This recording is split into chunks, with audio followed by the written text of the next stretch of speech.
Assalamualaikum warahmatullahi wabarakatuh. Perkenalkan, nama saya Suci Indasari dari Prodi PGMI semester 6. Baiklah, di sini saya akan menjelaskan materi tentang instrumen penilaian kompetensi pengetahuan dan sikap. Saya akan menjelaskan yaitu pengertian instrumen penilaian. Secara umum, yang dimaksud instrumen adalah suatu alat yang memenuhi persyaratan akademis, sehingga dapat dipergunakan sebagai alat untuk mengukur suatu objek ukur atau mengumpulkan data mengenai suatu variabel.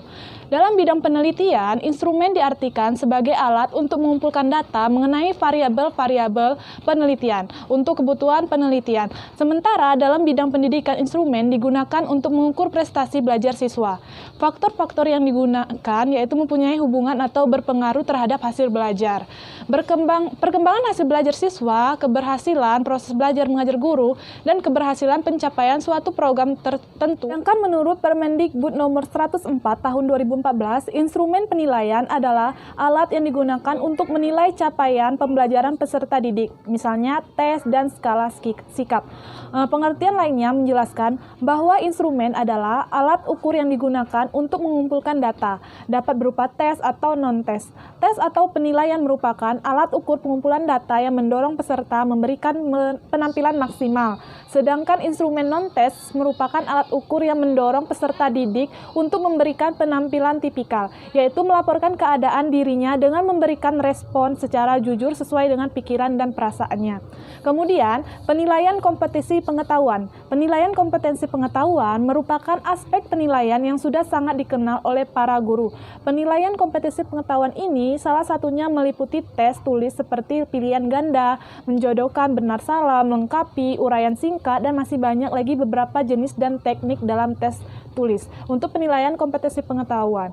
Soal tes tertulis yang menjadi penilaian autentik adalah soal-soal yang menghendaki peserta didik merumuskan jawabannya sendiri, seperti soal-soal uraian, kemudian soal-soal uraian menghendaki peserta didik menggunakan atau mengekspresikan gagasannya dalam bentuk uraian tertulis dengan menggunakan kata-katanya sendiri.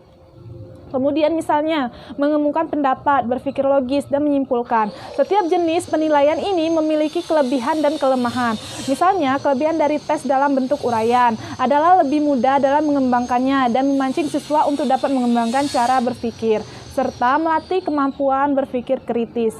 Kelemahan tes tertulis bentuk uraian antara lain cakupan materi yang ditanyakan terbatas dan membutuhkan waktu lebih banyak dalam mengoreksi jawaban. Selain itu memiliki unsur subjektivitas dari penilaian yang sulit dihindari. Kemudian, penilaian dengan jenis pilihan ganda memiliki kelebihan antara lain memiliki unsur objektivitas yang tinggi, dapat melingkupi cukup banyak materi yang telah dipelajari siswa, dan mudah dalam mengoreksi. Sedangkan kelemahannya yaitu memerlukan kecermatan dalam menyusun tesnya, lemah dalam melatih siswa untuk berpikir kritis, hanya dapat mengukur kemampuan siswa pada tingkat kognitif yang paling rendah.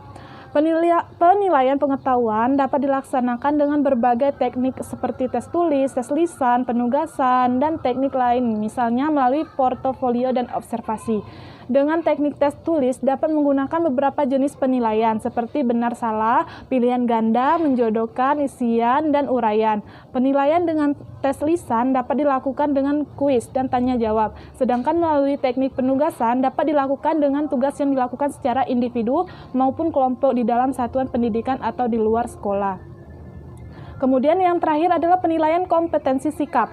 Sikap merupakan kecenderungan seseorang dalam merespons sesuatu atau objek yang tergambar melalui rasa suka, tidak suka, setuju, dan tidak setuju. Sikap merupakan kecenderungan seseorang dalam merespons sesuatu atau objek yang tergambar melalui rasa suka, tidak suka, setuju, dan tidak setuju. Penilaian sikap dapat dilakukan dengan cara pengamatan, penilaian diri, penilaian teman sejawat dan rekaman anekdot. Penilaian melalui observasi bertujuan untuk merekam perkembangan siswa melalui pengamatan, baik sikap siswa terhadap mata pelajaran atau sikap terhadap hal umum. Misalnya, mengamati sikap siswa mengenai kedisiplinan, ketekunan, kejujuran, kerjasama, dan lain sebagainya. Format pengamatan dapat dikembangkan sendiri oleh guru atau mengacu kepada beberapa contoh pedoman pengamatan yang diperoleh melalui literatur tentang penilaian pembelajaran. Penilaian diri merupakan penilaian yang berkembang akibat bergesernya sistem pembelajaran dari pembelajaran yang berpusat pada guru ke pembelajaran yang berpusat.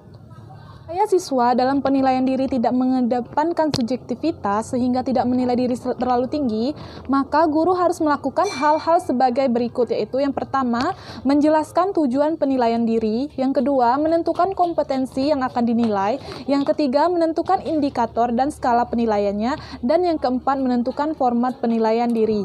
Penilaian sejawat, penilaian teman sebaya merupakan kesempatan yang diberikan kepada siswa untuk menilai teman sebayanya atau mereka yang berkesempatan saling menilai antar teman sebayanya. Agar penilaian ini tetap menilai hal-hal yang seharusnya, guru harus mengembangkan format penilaian di mana siswa cukup memberikan jawaban atas pertanyaan yang telah dikembangkan guru sesuai dengan indikator yang telah ditetapkan. Misalnya, tentang kejujuran, kedisiplinan, ketaatan melaksanakan tata tertib, kerjasama, dan lainnya. Penilaian diri dan penilaian sejawat harus dapat dilakukan sekurang-kurangnya 1 kali dalam setiap semester. Penilaian sikap terdiri dari yang pertama, penilaian sikap utama, yang kedua, penilaian sikap penunjang. Penilaian pada sikap utama dilakukan melalui observasi oleh guru mata pelajaran, guru bimbingan konseling, dan wali kelas selama 1 semester. Observasi sikap oleh guru mata pelajaran dalam 1 semester tersebut dilakukan selama dalam proses pembelajaran maupun di luar proses pembelajaran. Sedangkan observasi oleh guru, bimbingan konseling, dan wali kelas dilakukan dalam 1 semester di luar jam pembelajaran, baik secara langsung maupun berdasarkan informasi atau laporan yang valid. Penilaian sikap penunjang terdiri dari penilaian diri dan penilaian antar teman yang dapat dilaksanakan sekurang-kurangnya 1 kali selama 1 semester. Materi yang tadi dapat saya sampaikan, apabila ada salah saya mohon maaf. Saya akhiri. Wassalamualaikum warahmatullahi wabarakatuh.